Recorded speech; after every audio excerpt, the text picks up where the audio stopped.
नमस्कार, आप देख रहे हैं इस वक्त की बड़ी खबर। मैं हूं अभिषेक सिन्हा आपके साथ। झारखंड में तीसरे चरण के चुनाव के लिए नामांकन जारी हो गया, नामांकन शुरू हो गया है। रांची, धनबाद, जमशेदपुर और गिरिडीह के लिए नामांकन की प्रक्रिया शुरू हो गई है। आपको बता दें, ताल ठोक रहे हैं कई कद्दावर। लोकसभा चुनाव की अधिसूचना जारी। झारखंड के तीसरे चरण में 4 सीटों पर मतदान।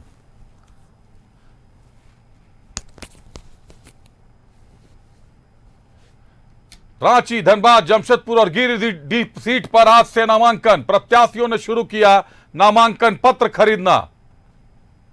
ढुल्लू महतो, अनुपमा सिंह ने खरीदे नामांकन पत्र। 30 अप्रैल को ढुल्लू महतो करेंगे नामांकन। 1 मई को अनुपमा सिंह भरेंगी पर्चा। 2 मई को संजय सेठ करेंगे नामांकन। 6 मई तक नामांकन पत्र भर सकते हैं प्रत्याशी। 7 मई को नामांकन पत्रों की जांच। 9 मई तक प्रत्याशी अपना नाम वापस ले सकते हैं। 25 मई को होगी वोटिंग। 4 जून को वोटों की गिनती।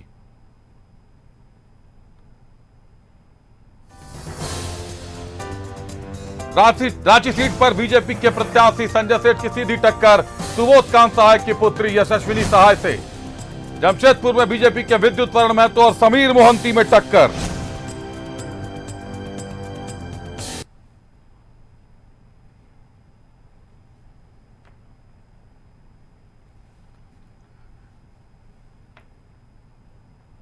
झारखंड में लोकसभा का तीसरा रण। 25 मई को चुनाव होने हैं। एक तरफ संजय सेठ के साथ भाजपा की लहर, दूसरी तरफ यशस्विनी सहाय के साथ युवा जोश और अनुभवी पिता सुबोध कांत सहाय।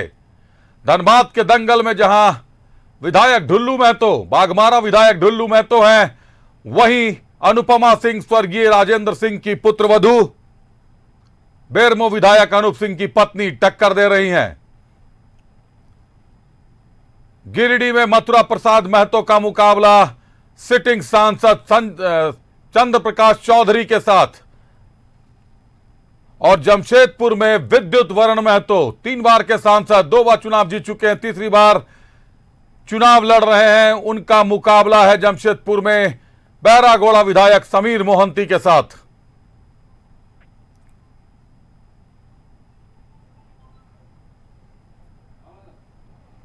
लोकसभा चुनाव का पारा चढ़ता जा रहा है, तापमान बढ़ता जा रहा है। जैसे जैसे झारखंड का तापमान बढ़ रहा है, वैसे वैसे चुनावी सरगर्मी भी बढ़ रही है।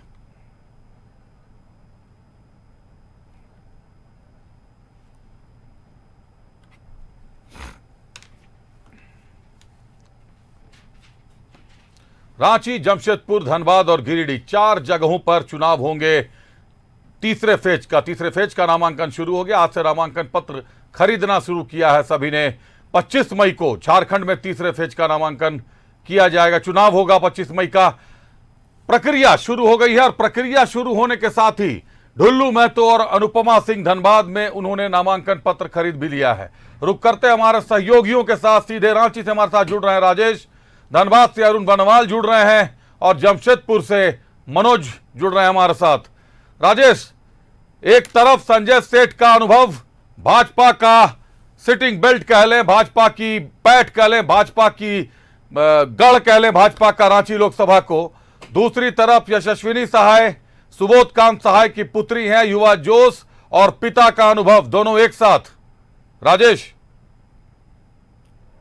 बिल्कुल, देखिए ये देखने वाला दृश्य होगा कि क्या होता है। वैसे आप पूर्वानुमान कह सकते हैं या फिर अपना जो असेसमेंट होता है उसके आधार पर, पूर्व के अनुभवों के आधार पर यह कह सकते हैं कि बीजेपी का पलड़ा भारी है। लेकिन देखिए जनता क्या चाहती है यह तो वोट के दिन महसूस होगा और उसका परिणाम जब आएगा 4 जून को, उस दिन पता चलेगा। लेकिन फिर भी मुकाबला जो है, लोग कहते हैं, मैंने कई लोगों से बात की, चाहे वो पब्लिक अलग अलग सेगमेंट से, उनसे बात की तो उन्हें लगा कि संजय सेठ एक अनुभवी व्यक्ति हैं, राजनीति में उनकी अच्छी पहचान रही है, लंबे समय से बीजेपी की राजनीति करते रहे हैं और 5 साल का ये सांसद के रूप में एक अनुभव भी रहा है। काम भी वो गिनाते हैं कि रांची लोकसभा क्षेत्र में बहुत सारे काम हुए, जिसकी सराहना राष्ट्रीय स्तर पर हुई है।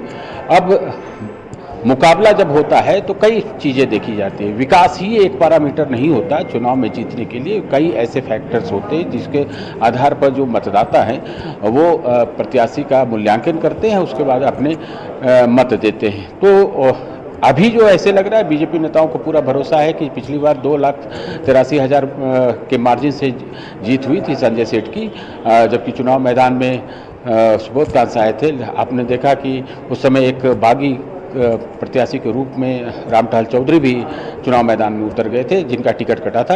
इस बार कहा जा रहा है कि ये जीत और बड़ी होगी और ये जीत 5 लाख की होगी। खैर, दावे तो सभी लोग करते हैं, कोई चुनाव हारने के लिए तो लड़ता नहीं है, बयानों में वो हमेशा जीतता रहता है, चाहे वो निर्दलीय प्रत्याशी ही क्यों न हो। लेकिन जहाँ तक रांची लोकसभा क्षेत्र की बात है, आज से नामांकन प्रक्रिया शुरू हुई है, पर्चे खरीदे जा रहे हैं। 2 तारीख को संजय सेठ नामांकन का पर्चा भरेंगे और एक तरह से कहे कि वो काउंट डाउन शुरू हो जाएगा। जो चुनाव की तारीख जो है नज़दीक आती जाएगी, 25 मई को वोटिंग होनी है। वैसे चुनाव प्रचार पहले से ही चल रहे हैं। आप देखें कि आज मोहन यादव का कार्यक्रम चतरा लोकसभा क्षेत्र में है, वो वहाँ गए हुए, थोड़ी देर में फिर इसी सभागार में पहुँचने वाले हैं। और बाबूलाल मरांडी जगह जगह पर हेलीकॉप्टर लेकर उड़ रहे हैं और वहाँ पर चुनाव प्रचार कर रहे हैं। फिर वीके सिंह आए, मुख्यमंत्री है, कल भी एक मुख्यमंत्री आने की सूचना है धनबाद में। तो ऐसे जो स्टार प्रचारक हैं वो आएंगे और माहौल बनाएंगे और फिर मतदाताओं पर निर्भर करेगा कि वो किसे अपना पसंद करते हैं, किसे अपना वोट देते हैं। अभिषेक,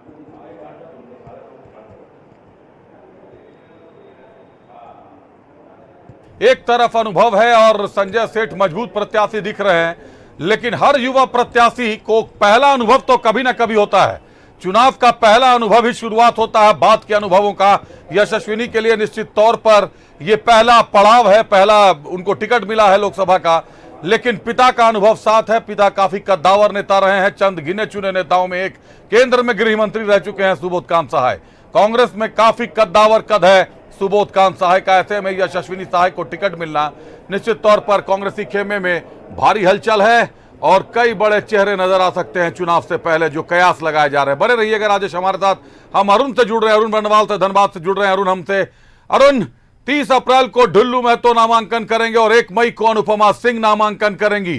जो रांची का समीकरण है कमोबेश वही समीकरण धनबाद का भी दिखाई दे रहा है। एक तरफ विधायक ढुल्लू महतो काफी रसूखदार नाम, काफी कद्दावर नाम, कद्दावर नेता, हमेशा चर्चा में रहते हैं, अपने बयानों के कारण चर्चा में रहते हैं। वहीं दूसरी तरफ अनुपमा सिंह, स्वर्गीय राजेंद्र प्रताप सिंह की पुत्रवधू, राजेंद्र प्रसाद सिंह की बेरमो विधायक अनूप सिंह की पत्नी, शिक्षित हैं और निश्चित तौर पर आधी आबादी की बात करती हैं। पहले बयान में ही कहा कि महिलाओं बहुल क्षेत्र है, महिला बहुल क्षेत्र है धनबाद, यहां महिला प्रत्याशी की जरूरत है। अरुण, देखिए, निश्चित रूप से अभिषेक कह सकते हैं दोनों ही प्रत्याशी काफ़ी कद्दावर हैं और जहां तक नॉमिनेशन की बात है तो आज दोनों की ओर से, दोनों ही नहीं, कल 18 लोगों ने आज नामांकन पत्रों की खरीदारी की है और उसमें अनुपमा सिंह की ओर से भी खरीदा गया है और ढुल्लू महतो की ओर से खरीदा गया है। कल ढुल्लू महतो 11 बजे के करीब नामांकन करेंगे, जिसमें राजस्थान के मुख्यमंत्री भजन लाल शर्मा उपस्थित रहेंगे, प्रदेश अध्यक्ष बाबूलाल मरांडी रहेंगे, आजसू सुप्रीमो सुदेश महतो रहेंगे। उसके अलावा कई अन्य जो बड़े नेता हैं बीजेपी के और जदयू के, वो सब भी कल अपना नॉमिनेशन में इंडिया गठबंधन के तहत, एनडीए गठबंधन के तहत यहाँ मौजूद रहेंगे इस कलेक्ट्रेट में। तो लेकिन चूंकि इसके 5 ही लोगों को अंदर आना है तो 5 अपना नॉमिनेशन करा के बाद जब अंदर रोड शो करते हुए ये लोग गोल्फ ग्राउंड तक जाएंगे और गोल्फ ग्राउंड में कल एक महती सभा को अभी आयोजन किया जाने वाला है। आज बीजेपी की ओर से प्रेस कॉन्फ्रेंस का आयोजन किया गया था, जिसमें उमाकांत रजक और लोकसभा के प्रभारी बीजेपी के सुरेश साहू ने धनबाद की जनता से अपील की है कि अगर नए राष्ट्र को, नए भारत को अगर आप विकसित देखना चाहते हैं तो मोदी जी को मदद करें और कल जब ढुल्लू महतो नॉमिनेशन करेंगे और उसके बाद रोड शो करेंगे और सभा करेंगे तो उसमें पहुंचकर अपना आशीर्वाद दें।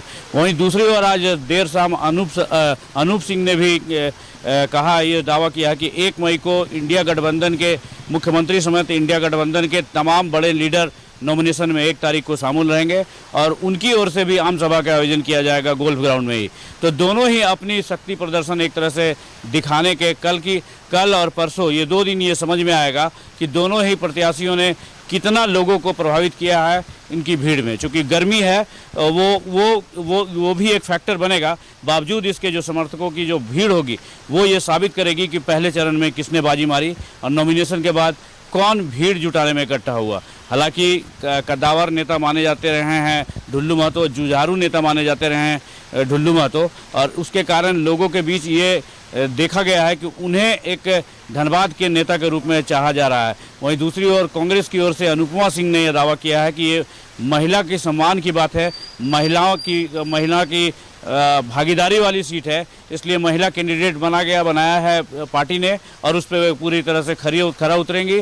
और चूंकि ढुल्लू महतो पर जैसा कि उनका आरोप है कि वो कहीं से भी धनबाद को प्रतिनिधित्व करने लायक नहीं है, तब इन दोनों बयानों के बीच टक्कर होगा और कौन बाजी मारेगा ये देखने वाली बात होगा। जी बिल्कुल, दोनों बयानों के बीच में टक्कर होगा अरुण, और उसके बाद बाजी की लड़ाई तो चलेगी। लेकिन ढुल्लू महतो भी आक्रामक है। दूसरा जो अनुपमा सिंह के लिए सबसे बड़ी समस्या दिखाई दे रही है सामने कि अनुपमा सिंह के नाम की घोषणा के साथ कांग्रेसी खेमे में काफी हलचल हो गई। कई लोग विरोध में उतर गए। पहले ललन चौबे और उनके समर्थकों ने विरोध किया, कई लोगों ने इस्तीफा दे दिया। बाद में अब जिस अल्पसंख्यक आबादी की बात कांग्रेस करता है, जिसको आधार बनाकर राजनीति करता है, अब धनबाद और गोड्डा में जिस तरीके से विरोध किया गया है, गोड्डा में जेएमएम प्रत्याशी नलिन सोरेन का, माफ कीजिएगा, गोड्डा नहीं, जामताड़ा में दुमका के प्रत्याशी नलिन सोरेन का विरोध किया गया। वहीं धनबाद में सीधे सीधे कांग्रेस के खिलाफ में मुसलमान गोल बंद हो गए, बैठक हुई। ऐसे में धनबाद में मुसलमानों की आबादी कितनी है, कितना प्रभावित करेगी चुनाव को मुसलमानों की आबादी?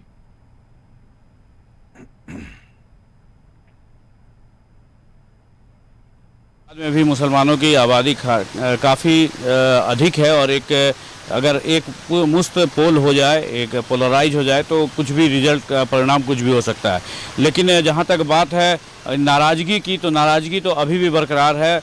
लेकिन धीरे धीरे, चूँकि ये वर्ग ऐसा है जो ये मान के चलता है, कभी चूँकि अपनी हक की बात कर रहा है कि पूरे झारखंड में 14 के 14 सीटों पर कहीं भी किसी भी अक़लियत को या मुस्लिम को कैंडिडेट नहीं बनाया गया है, इससे ये नाराज़ है और ये प्रेशर बना रहा है पार्टी के आला कमान नेताओं पे कि आप कहीं से कैंडिडेट बनाएं और चाहे वो धनबाद हो या गोड्डा हो, कहीं से भी एक मुस्लिम कैंडिडेट को दें। अब वो स्थिति देखने वाली बात होगी। लेकिन मुसलमानों का जो विरोध है, जो मुसलमान जो एक तरह से नाराज़ चल रहे हैं, वो कहीं कुछ बहुत आंशिक रूप से इफेक्ट पड़ेगा कांग्रेस के विरोध के साथ। लेकिन कांग्रेस के अंदर खाने में जो इसके अंदर जो भीतरघात की जो संभावना है, लगातार नए कैंडिडेट अनुपमा सिंह का विरोध हो रहा है, इंडी गठबंधन के द्वारा विरोध हो रहा है, तो वो उसका जरूर निश्चित रूप से प्रभाव पड़ेगा। हालांकि भीतरघात की संभावना तो बीजेपी की तरफ से भी माना जा रहा है, लेकिन उसको लगातार पार्टी के बड़े नेता, आला कमान की ओर से जो इंस्ट्रक्शन आया है उसको पैचअप करने का प्रयास किया जा रहा है। पहले कुछ दिनों तक पीएन सिंह दूरी बनाए हुए थे, राज सिन्हा दूरी बनाए हुए थे, लेकिन इन दिनों वो भी पूरी तरह से जनसंपर्क में जुड़े हुए हैं और जो कैंडिडेट है धनबाद में बीजेपी के ढुल्लू महतो को, उनको जिताने को जीत के जो सीट है वो बरकरार रखने को वो लगातार मेहनत कर रहे हैं। जी, मतलब बीजेपी का अपना इंटरनल कुनबा एक हो गया, कहीं ना कहीं विरोध से बचते हुए नजर आ रहे हैं, आंतरिक विरोध से। बने रहिएगा हमारे साथ। एक बार राजेश का रुख करते हैं। राजेश, 2 मई को संजय सेठ के नामांकन की बात है, भाजपा के कौन से बड़े चेहरे नजर आ सकते हैं नामांकन के दौरान राजधानी में? देखिए, अभी तक जो जानकारी मिली है, कई बड़े लोगों का से संपर्क किया गया है और डिमांड की गई है कि नामांकन के दिन वो आए। एक नाम तो उसमें कंगना रनौत का भी है, जो फिल्म अभिनेत्री है और वो चुनाव भी प्रत्याशी, बीजेपी की प्रत्याशी भी है मंडी। ये मैंने इस पर टटोलने के अभी प्रयास किया। इससे बाबूलाल मरांडी रहेंगे उस दिन यहाँ पर। इसके अलावे जो पार्टी के प्रमुख लोग हैं, विधायक हैं, वो सभी लोग यहाँ पर रहेंगे। एक सभा भी होगी। जाहिर सी बात है कि रांची लोकसभा सीट एक प्रतिष्ठित सीट है और चूँकि राजधानी होने के नाते इसकी प्रतिष्ठा और भी बढ़ गई, इसलिए प्रमुख लोगों को यहाँ पर आग्रह किया गया है कि रहेंगे। और अभी 2 तारीख है, किसी बड़े नेता का कार्यक्रम बनने की उम्मीद है। अगर कंगना रनौत का कार्यक्रम बन जाता है तो अच्छी बात है, लेकिन और भी कोई नेता आ सकते हैं। मुख्यमंत्री स्तर के नेता भी इस नामांकन प्रक्रिया में शामिल हो सकते। आप देखें कि जैसे समीर उरांव के नामांकन में गुजरात के मुख्यमंत्री भूपेंद्र पटेल आए थे और आज चुनावी सभा को संबोधित करने के लिए मोहन यादव आए हुए हैं। तो ऐसे सितारों, मतलब जो बीजेपी के जो राजनीतिक सितारे हैं उनकी संख्या बहुत है और आपने देखा कि प्रधानमंत्री का कार्यक्रम भी होने जा रहा है। तो अभी देखना होगा कि कौन कौन लोग का कार्यक्रम कंफर्म हो पा रहा है। थोड़ा इंतज़ार करना पड़ेगा। पार्टी के स्तर से विश्वस्त जानकारी जो मिलेगी फिर हम अपने दर्शकों के साथ साझा करेंगे। बिल्कुल राजेश, निश्चित तौर पर जानकारियां बनाए रखिए, जानकारियां लेते रहिए, क्योंकि खबर महत्वपूर्ण है। राजधानी, एक तरफ राजधानी रांची में चुनाव है, दूसरी तरफ कोयलांचल की राजधानी माना जाता है धनबाद को। धनबाद में भी चुनाव है, जमशेदपुर और गिरिडीह में भी चुनाव है। बहुत धन्यवाद अरुण आपका हमारे साथ जुड़ने के लिए, बहुत धन्यवाद राजेश आपका हमारे साथ जुड़ने के लिए, तमाम जानकारियों के लिए।